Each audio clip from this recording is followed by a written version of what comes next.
পঞ্চগড় হারিভাষা বালিকা উচ্চ বিদ্যালয়ের রাষ্ট্রদ্রোহী মামলার আসামিকে নিয়োগ প্রদান করার প্রতিবাদে মানববন্ধন। পঞ্চগড় হারিভাষা বালিকা উচ্চ বিদ্যালয়ের রাষ্ট্রদ্রোহী মামলার আসামিকে নিয়োগ প্রদান করায় স্কুলের জমিদাতাসহ স্থানীয়দের মানববন্ধন। জানা যায়, পূর্বে এই স্কুলে নানান অনিয়ম, ঘুষ বাণিজ্যের অভিযোগে নিয়োগ পরীক্ষা ৩ বার স্থগিত করেন কর্তৃপক্ষ।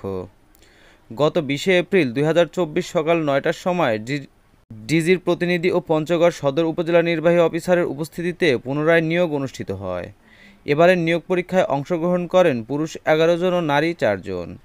এর মধ্যে রাষ্ট্রদ্রোহী মামলার আসামি হারিভাষা ইউনিয়নের অধিকারীপাড়া গ্রামের বাসিন্দা মৃত মুক্তিযোদ্ধার পুত্র রাষ্ট্রদ্রোহী মামলার আসামি খোশবুল আলমকে এই স্কুলের নিয়োগ পরীক্ষায় উত্তীর্ণ করায় স্থানীয় স্কুলের জমিদাতাসহ এলাকাবাসী মানববন্ধন করেন।